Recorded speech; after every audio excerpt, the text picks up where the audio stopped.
So let's talk about compliance. What's the real difference between a program that's just some binder gathering dust on a shelf and one that actually lives and breathes inside a company's culture? Today, we're going to get past the paper promises and figure out how to build a program that genuinely shapes behavior and stops problems before they even start. Let's dive in.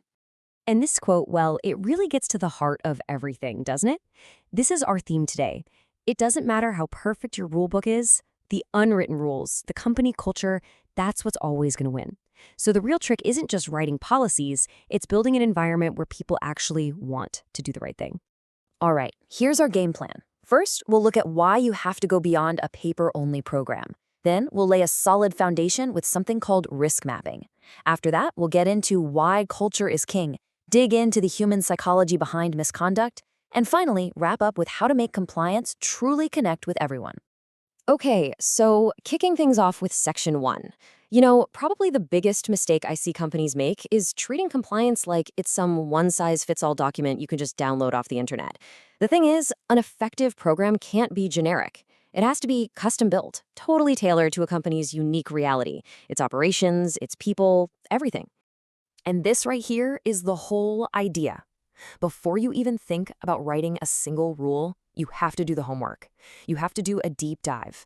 Every single effective program out there is built on a very specific, a very thorough, and most importantly, an honest look at its own unique risks.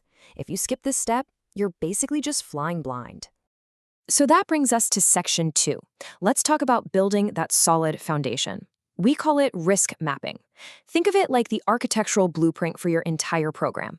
It's the absolute essential first step to make sure your compliance program is actually relevant and that it works in the real world, not just on paper. So why even go through the trouble? Well, this isn't just bureaucratic box ticking. Risk mapping tells you what rules you actually have to follow, and it lets you point your money and your people at the biggest fires. It also sends this huge message that leadership is truly committed. And honestly, if things ever go south, this is the proof regulators are going to ask for. Now, this looks complicated, but it breaks down pretty simply. It's a really logical flow. First, you just decide what you're looking at, the scope.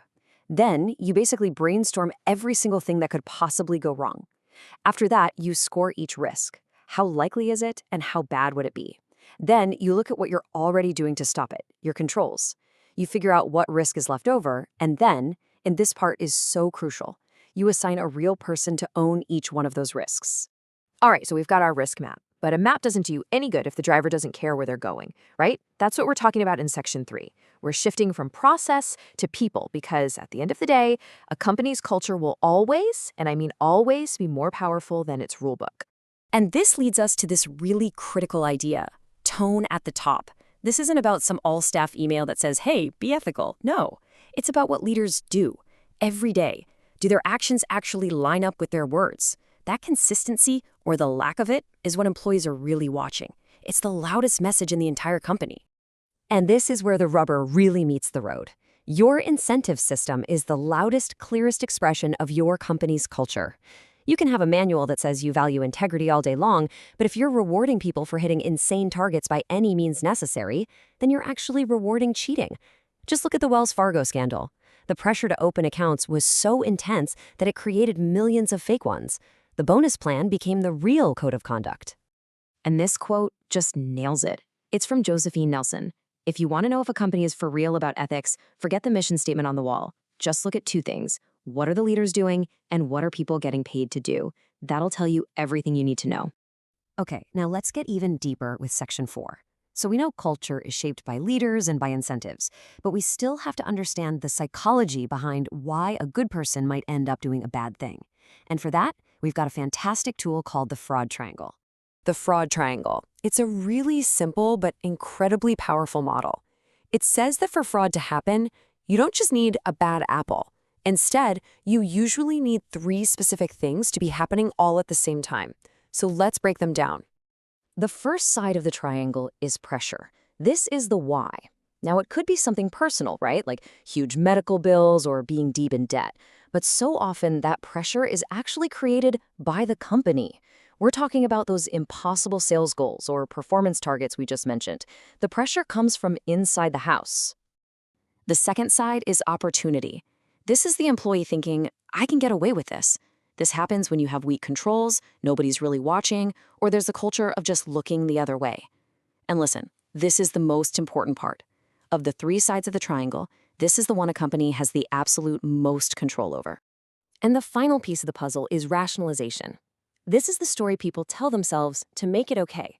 It's that little voice in their head that says, I'm just borrowing it, I'll pay it back, or, you know what, everybody else does it, or maybe after all I've done for this company, they owe me this. It's the mental trick that makes a wrong feel right.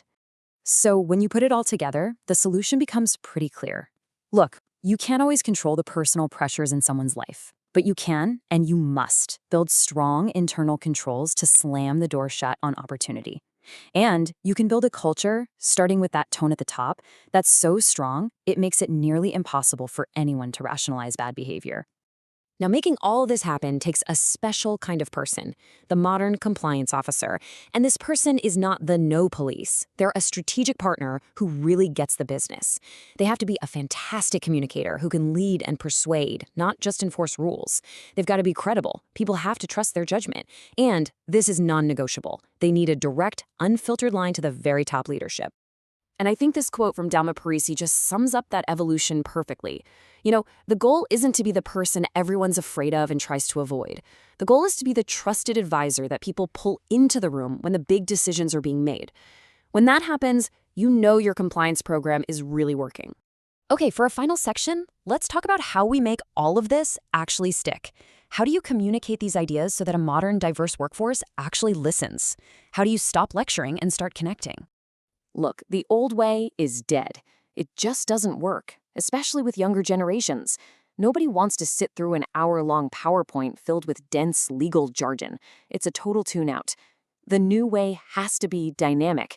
We're talking about using real case studies, always explaining the why behind a policy, keeping the rules simple, and having it all backed up by leaders who are authentic and walk the talk. So what does that look like in the real world? It means using stories, because stories create an emotional connection that people remember. It means giving people real-world problems to solve, to build up their ethical muscles.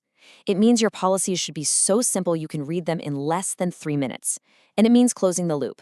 When someone reports something and you investigate, you have to communicate what happened. That proves the system actually works. Which brings us right to the end, and the final question you should ask yourself. The ultimate test for any compliance program isn't about the thickness of the manual or how fancy the policies look. The real question is this. In your company, is integrity just something people read about in a document, or is it a daily reality that you can actually see and feel in the way people act?